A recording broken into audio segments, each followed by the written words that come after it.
பூட்டை திறப்பது கையாலே, நல்ல மனம் திறப்பது மதியாலே, பாட்டை திறப்பது பண்ணாலே, இன்ப வீட்டை திறப்பது பெண்ணாலே, ஏட்டை துடைப்பது கையாலே, மன வீட்டை துடைப்பது மெய்யாலே, வேட்டை அடிப்பது வில்லாலே, அன்பு கோட்டை பிடிப்பது சொல்லாலே. மகாகவி பாரதியார்.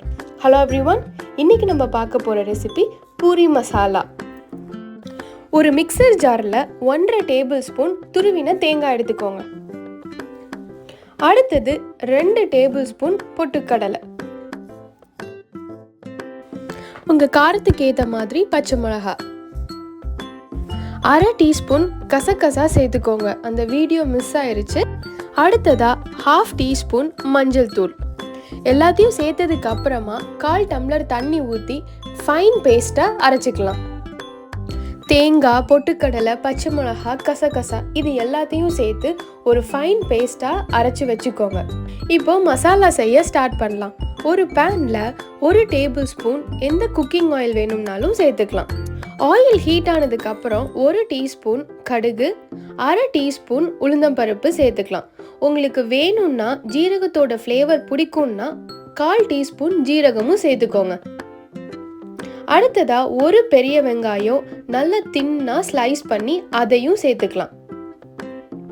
வெங்காயம் நல்லா வதங்கணும். அட்லீஸ்ட் ஒரு 80% வெங்காயம் நல்லா வதங்கினாதான் மசாலா நல்லா இருக்கும். வெங்காயம் நல்லா வதங்கினதுக்கு அப்புறமா 1 தக்காளி சேர்த்துக்கோங்க. அதுவும் நல்லா வதங்கணும், அப்போதான் மசாலா நல்லாவே வரும். தக்காளி நல்லா வதங்கினதுக்கு அப்புறமா 3-4 உருளைக்கிழங்க நல்லா வேக வச்சு அதை கையால் ஸ்மாஷ் பண்ணி அதை சேர்த்துக்கோங்க. நான் இப்போது சக்கரவள்ளி கிழங்கு தான் சேர்த்துருக்கேன். என்னோட மின்ட் ரைஸ் வீடியோ பார்த்துருந்தீங்கன்னா உங்களுக்கு கண்டிப்பாக தெரியும். சக்கரவள்ளி கிழங்கு உடம்புக்கு ரொம்ப ரொம்ப நல்லது. முடிஞ்ச வரைக்கும் அதை நம்ம உருளைக்கிழங்குக்கு பதிலாக சக்கரவள்ளி கிழங்கு சேர்த்து செய்யும் போது அது ஒரு ஹெல்த்தியான ஃபுட்டாகவும் இருக்கும்.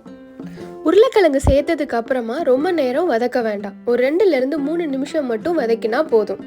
அடுத்ததா நம்ம அரைச்சி வச்சிருக்கிற தேங்காய், பச்சை மிளகாய் பேஸ்ட்டையும் அதோட சேர்த்துக்கிட்டு 1/2 டம்ளர் தண்ணியும் அதோட சேர்த்துட்டு உப்பு சேர்த்து கொஞ்சம் வதக்கிக்கோங்க. அடுத்ததா கருவேப்பிலை, கொத்தமல்லி இது எல்லாமும் சேர்த்துட்டு மூடி வச்சு லோ ஃப்ளேமில் 5-8 நிமிஷம் குக் பண்ணினா நம்மளோட பூரி மசாலா சூப்பராக ரெடி ஆயிரும்.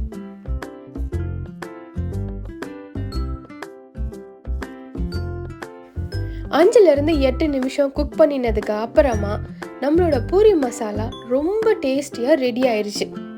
அப்படியே கொஞ்சம் கொத்தமல்லி இலையும் ஸ்ப்ரிங்கிள் பண்ணினதுக்கு அப்புறம் பூரியோட சர்வ் பண்ணால் கண்டிப்பாக நீங்கள் என்ஜாய் பண்ணி சாப்பிடுவீங்க. இந்த மசாலா பூரிக்கு மட்டும்தான் சைட் டிஷ்ஷாக சாப்பிட்ணுன்னு இல்லை, தோசையில் ஸ்டஃபிங்காக வச்சு மசாலா தோசையாகவும் சாப்பிட்லாம்.